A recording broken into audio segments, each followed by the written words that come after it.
प्रश्नावली 3.5 के question number 1 में दिया है निम्नलिखित समीकरणों के गुणों में से किसका एक अद्वितीय हल है, किसका कोई हल नहीं है या किसके अपरिमित रूप से अनेक हल है। अद्वितीय हल की स्थिति में उसे वज्रगुणन विधि के द्वारा बनाना है।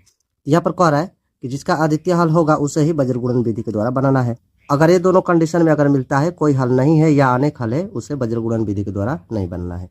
तो क्वेश्चन में 3 कंडीशन दिया हुआ है, अद्वितीय हल है, अनेक हल है और कोई हल नहीं है। तो A1 बटा A2 बराबर नहीं होता है B1 बटा B2 के। जब दोनों बराबर नहीं होगा तो अद्वितीय हल होगा। और ये जो तीनों जब बराबर होता है, जब तीनों बराबर हो जाता है तो अनेक हल होते हैं।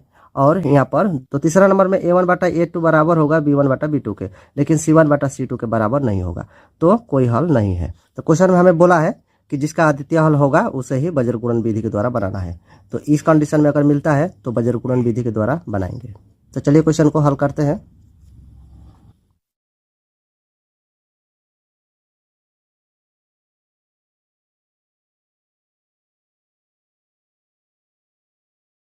बराबर के उस पार है 6, इस पार लाएंगे।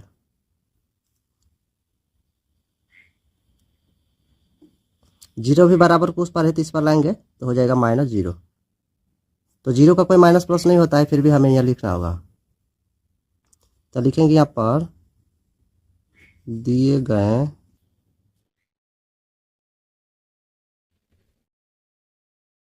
समीकरण का तुलना, समीकरण का तुलना रैखिक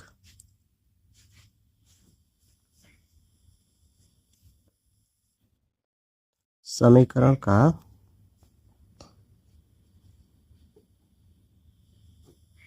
व्यापक रूप से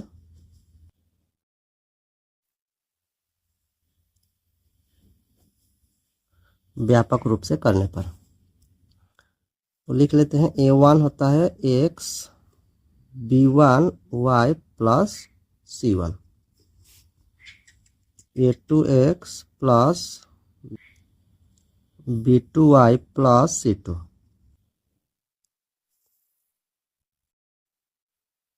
यहाँ पर लिखेंगे A1 B1 और C1। यहाँ हो जाएगा A2 B2 बराबर C2। तो समीकरण में से मान भर लेंगे। ये समीकरण है, इसमें से मान भरेंगे। तो A1 का मान हो जाएगा, यहाँ पर एक छुपा हुआ है, एक लिख लेंगे। और B1 का मान हो जाएगा -2 और C1 का मान हो जाएगा -6। A2 का मान हो जाएगा 3 और यहाँ हो जाएगा 6 और यहाँ पर 0, -0 होगा, लेकिन यहाँ पर सिर्फ 0 लिख देंगे क्योंकि 0 में कोई माइनस प्लस नहीं होता है। यहाँ पर लिखेंगे A1 बटा A2 कितना है 1/3, B1 B2 यहाँ पर कितना है -2 बटा -6, माइनस से माइनस कट जाएगा और 2 तिहाई 6, 1/3, C1 C2 यहाँ हो जाएगा -6/0। यहाँ पर दो सेम मिल रहा है लेकिन A नहीं मिल रहा है। यहाँ पर लिखेंगे A1 बटा A2 बराबर है B1 बटा B2 के, लेकिन C1 बटा C2 के बराबर नहीं है। तो जब A1 बटा A2 बराबर होता है B1 बटा B2 के और C1 बटा C2 के बराबर नहीं होता है तो इसका कोई हल नहीं होता है। तो यहाँ पर लिखेंगे, तो लिखेंगे समीकरण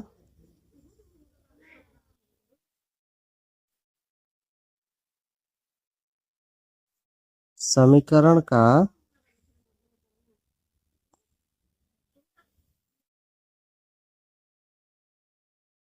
अपरिमित रूप से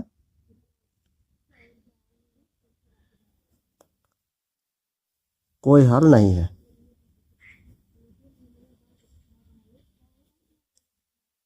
ये हो जाएगा हमारा आंसर।